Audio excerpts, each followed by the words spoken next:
This is KGW News at Sunrise. It's been hard to see these kids have to be the collateral. We failed. We've absolutely failed these kids. Those Robert Gray Middle School parents are frustrated getting word from Portland Public Schools their kids may endure even more time than they thought in makeshift classrooms after their school was damaged in last month's storms. Coming up, why the district says some schools could be closed for the rest of the school year.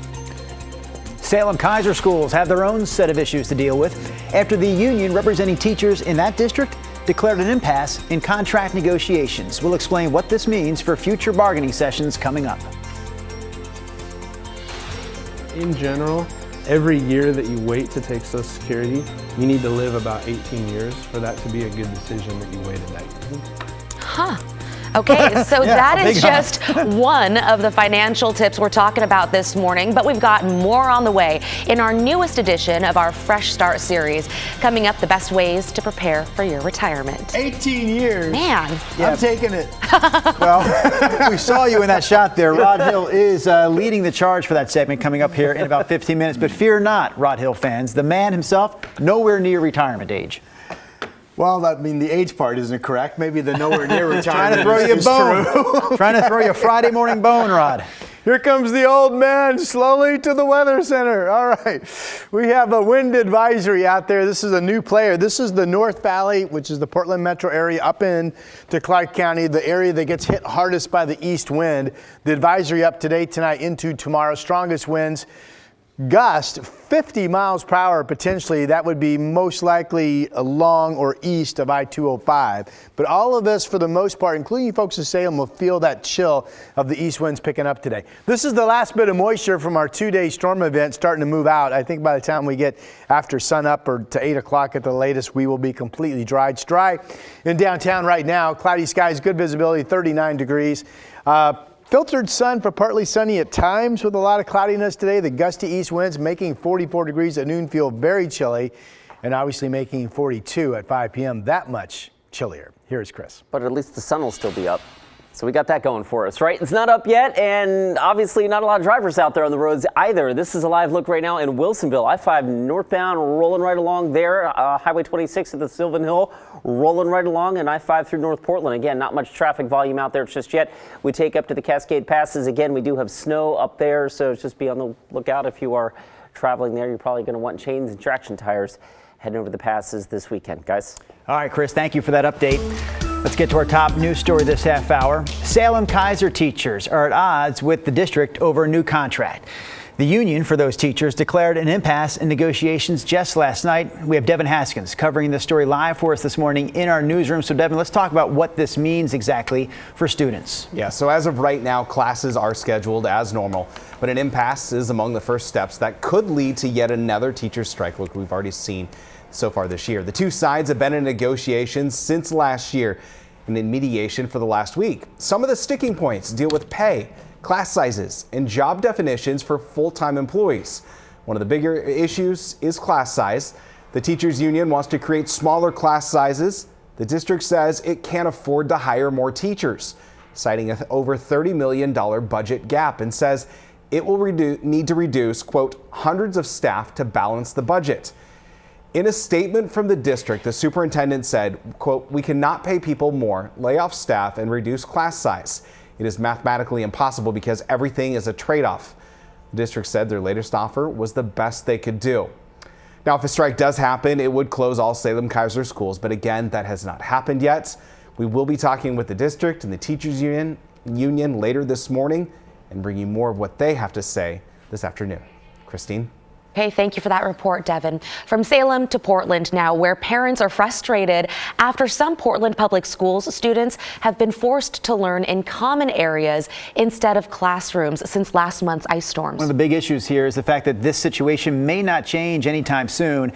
KGW's John Adams is covering this story for us this morning. So, John, give us the details, please. Yeah, guys, good morning. Students from Robert Gray Middle School and Markham Elementary School were forced to move due to damage to their classrooms caused by January's ice storm, and they moved to Jackson Middle School, which is right behind me. Parents, however, say there's just not enough room for everyone, at Jackson. Now, this was originally supposed to be just a temporary solution. Markham and Robert Gray were supposed to be repaired by mid-February. Though this week, Portland Public sent a letter to parents saying repairs have been slowed due to asbestos in ceilings, drywall, and flooring. Instead, students will continue to learn at schools like Jackson. The Portland Public says they're working to add portables. Meanwhile, parents tell us students are struggling to learn in those new environments. They say there's disruptions in these open spaces. Teachers say they can hear other classrooms, and those spaces are dark and don't always have things kids need, like outlets for computers. To make matters worse, Jackson students and Robert Gray kids are on different schedules, meaning Jackson students may walk through ongoing classes in common areas as they try to get to their next period. And to parents, that's unacceptable in a year already filled with missed class time. Now that we know that Gray is going to be closed for longer, I think they need to do a better job to shore up and make sure that all the teachers have the right kind of facilities to actually create a learning environment for kids. Well, Portland Public has sent a letter to families saying they're still working on solutions. What's next is next week they're planning a meeting with Robert Gray families to discuss what can happen next for those students. Back to you. Okay, John Adams reporting. Thank you so much.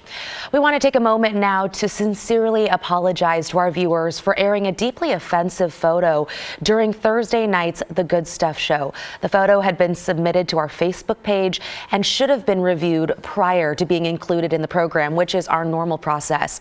We deeply apologize for this error and for any pain it has caused. All right, let's get to some other local headlines we're following this morning. Pacific Power customers could see their power bills jump nearly $30 a month starting next year.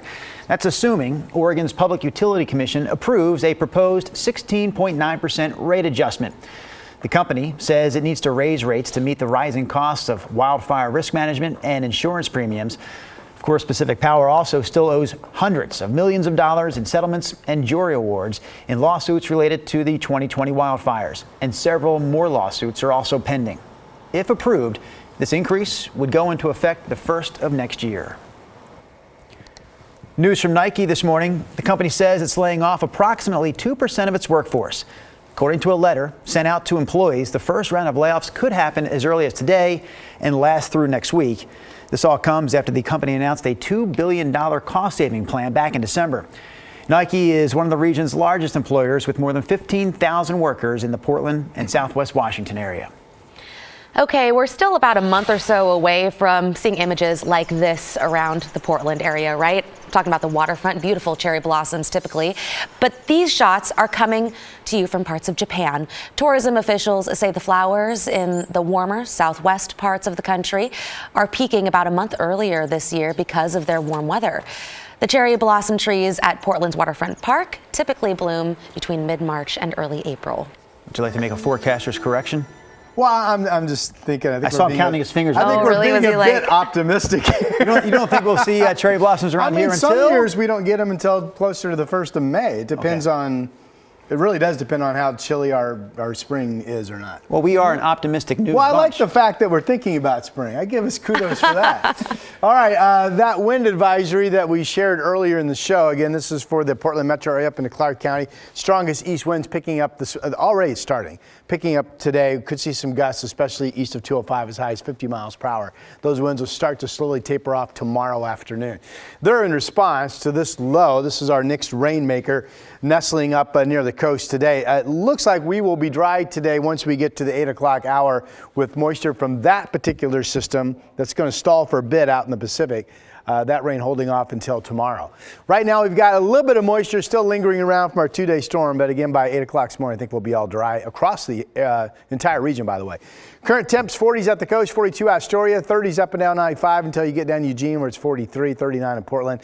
Cold out east, Burns somehow holding above freezing at 34, 28 in John Day. Here's our Futurecast movie. So our storm is winding down. Right now we have some flurries out in the gorge and we have light snow still up in the Cascades. Those passes are snow covered, but generally speaking, this is meant to show you a dry day with mostly cloudy to maybe some filtered sun for partly sunny skies at times as the clouds from that system out to sea gets thrown our way.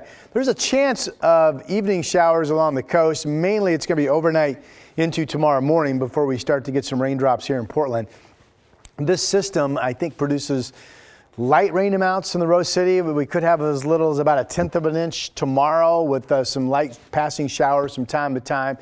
Now remember, the east winds are going to be blowing out of the gorge, and that's a drying effect. So when you get strong east winds like that, it's tough to get much moisture in Multnomah County total, and it's even tougher out into the gorge. Now this is tomorrow at 6 p.m. It does show we're going to pick up some light snow in the Cascades. Could be a few inches tomorrow at most, and some light snow to flurries out in the gorge. And there's a chance of light freezing rain in the gorge tomorrow overnight and the Sunday morning as well. But I'm not sure that the amounts of whatever you folks end up with would be more than a trace. So it might be enough just to slow travel a little bit Saturday overnight, Sunday morning, or not enough to do so. So keep your eye on that. Otherwise, Sunday afternoon, this shows a few showers, but basically Sunday afternoon we become dry, partly cloudy, and we'll get temperatures rising back up into the 50s. So it's Sunday afternoon in terms of fair weather is the best part of your weekend. All right, today up to 51 in Salem. Still breezy 10 to 20, but not the gusty east winds that we're going to see up in Multnomah County and up into Clark County. Again, those winds gusting as high as 50 miles per hour.